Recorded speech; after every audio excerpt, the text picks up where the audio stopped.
Hospital ઇમરજન્સીમાં એમને લાવવામાં આવ્યા હતા. જ્યારે એમને અહીં લાવેલા ત્યારે એમના જમણા હાથે એક મોટું CLW કહેવાતું હોય છે, એટલે એક મોટો ઘા હોય છે જેને બ્લીડિંગ હતું અને એની સાથે એ વૂન્ડ કન્ટામિનેટેડ હતું અને એની અંદર ડસ્ટ અને ડેબ્રીસનું કન્ટામિનેશન હતું. એસેસમેન્ટ કરતાં જણાવ્યું કે વૂન્ડમાં બ્લીડિંગ ઓનગોઈંગ છે અને એની સાથે એની ઇમરજન્સી સારવાર કરવી પડે એમ છે, એને ઓપરેશનમાં લેવું પડે.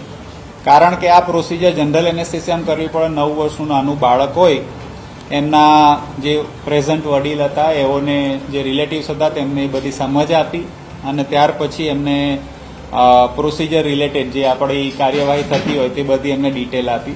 કારણ કે આ રોડ ટ્રાફિક એક્સિડન્ટનો કેસ હતો એટલે માલવિયાનગર પોલીસ સ્ટેશનમાં એમનું મેડિકો લીગલ કેસ તરીકે પણ આપણે રજીસ્ટ્રેશન કર્યું છે અને પોલીસને જાણકારી પછી રિલેટિવના ડિટેલ કન્સન્ટ પછી આપણે એને સર્જરીમાં લીધું છે. સંમતિમાં પ્રોસિજર સંમતિ પણ આવી જાય અને એસ્ટિમેશન સંમતિ પણ આવી જાય. ડિટેલ બિલિંગ સંમતિ પછી આપણે એને સર્જરીમાં લીધું છે, ઇમરજન્સી સર્જરીમાં. અને પેશન્ટની સર્જરી સારી રીતે પતી. રાત્રે એમને રૂમમાં શિફ્ટ કર્યા. બીજે દિવસે રાત્રે એમને આપણે ડિસ્ચાર્જ કરી શક્યા. આ પૂરી કાર્યવાહી એકદમ સ્મૂથલી સારી રીતે પતી છે અને નેક્સ્ટ ડે એમને સાંજે લેટ ઇવનિંગ ડિસ્ચાર્જ કરી શક્યા અને 8 તારીખે પાછા એવો ફોલોઅપમાં આવેલા હતા. જ્યારે ફોલોઅપ એટલે કે ઓપરેશન થયાના ડિસ્ચાર્જ થયા પછી આપણે એમને પાછા બોલાવતા હોઈએ ડ્રેસિંગ કન્ડિશન જોવા માટે.